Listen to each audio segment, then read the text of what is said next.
संसद की सुरक्षा में बड़ी चूक। संसद पर हमले की 22वीं बरसी पर बड़ी घटना। 22 साल बाद फिर याद आई 13 दिसंबर 2001 की याद। दो लोग लोकसभा में कूदे, पीली गैस छोड़ी, संसद भवन हो गया धुआं धुआं। देश की राजधानी दिल्ली में संसद भवन की सुरक्षा में आज दो चूक की खबरें सामने आई। पहली बार संसद भवन के बाहर प्रदर्शन कर रहे दो लोगों को पुलिस ने हिरासत में लिया। वहीं इसके बाद कुछ देर में लोकसभा की कार्यवाही के दौरान दो युवक सुरक्षा घेरा तोड़कर सदन के भीतर घुस गए। दोनों दर्शक दीर्घा से कूदे, उन्होंने स्प्रे से सदन में धुआं फैला दिया। इस घटनाक्रम से लोकसभा में अफरा तफरी मच गई। इस घटना ने एक बार फिर से 22 साल पुराने उस आतंकी हमले की यादें ताजा कर दी जब पाकिस्तानी आतंकियों ने 13 दिसंबर 2001 को भारतीय संसद परिसर पर हमला कर दिया था और गोलियों की तड़तड़ाहट से पूरा देश सहम उठा था। इस आतंकी हमले में दिल्ली पुलिस के कई जवान समेत 9 लोग शहीद हुए थे। जवाबी कार्रवाई में सुरक्षा बलों ने 5 आतंकवादियों को ढेर कर दिया था।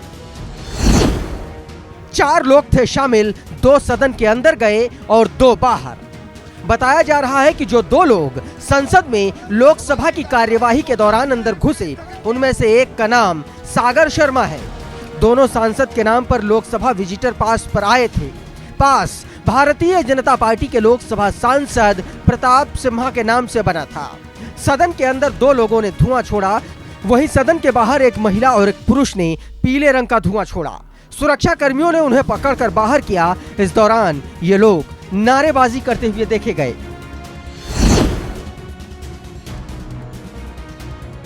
13 दिसंबर 2001 को संसद में विंटर सेशन चल रहा था। महिला आरक्षण बिल पर हंगामे के बाद 11:02 पर संसद को स्थगित कर दिया गया। इसके बाद उस समय के प्रधानमंत्री अटल बिहारी वाजपेयी और विपक्ष की नेता सोनिया गांधी संसद से बाहर जा चुके थे। करीब 11:30 बजे उपराष्ट्रपति के सिक्योरिटी गार्ड उनके बाहर आने का इंतजार कर रहे थे और तभी सफेद एम्बेसडर कार में सवार 5 आतंकी गेट नंबर 12 से संसद के अंदर घुस गए। उस समय सिक्योरिटी गार्ड निहत्थे हुआ करते थे। ये सब देखकर सिक्योरिटी गार्ड्स ने उस एम्बेसडर कार के पीछे दौड़ लगा दी। तभी आतंकवादियों की कार उपराष्ट्रपति की कार से टकरा गई। घबराकर आतंकवादियों ने अंधाधुंध फायरिंग शुरू कर दी। आतंकियों के पास AK-47 और हैंड ग्रेनेड्स थे, जबकि सिक्योरिटी गार्ड निहत्थे थे और इस हमले में 9 जवान शहीद हो गए थे। आज संसद के अंदर जब अचानक से ये सब हुआ तो लोकसभा सदन में बीजेपी सांसद खगेन मुर्मू स्पीच दे रहे थे। इस पर खगेन मुर्मू ने कहा कि मैं स्पीच दे रहा था, तभी दाईं तरफ से आवाज आई तो मुझे पता चला कि कोई आ रहा है। सामने की तरफ से सांसद और सिक्योरिटी गार्ड पकड़ो पकड़ो चिल्लाने लगे। उनके हाथ से धुआं निकल रहा था। सदन धुएं से भर गया था। युवक सीधे स्पीकर की तरफ जा रहे थे। तानाशाही नहीं चलेगी का नारा लगा रहे थे। वहीं इस घटनाक्रम के बाद 2 बजे सदन की कार्यवाही दोबारा शुरू हुई। आते ही लोकसभा स्पीकर ओम बिड़ला ने कहा, अभी हुई घटना सबकी चिंता का विषय है, इसकी जांच जारी है। दिल्ली पुलिस को भी जांच के आदेश दिए गए हैं। शुरुआती जांच में ये साधारण धुआं था।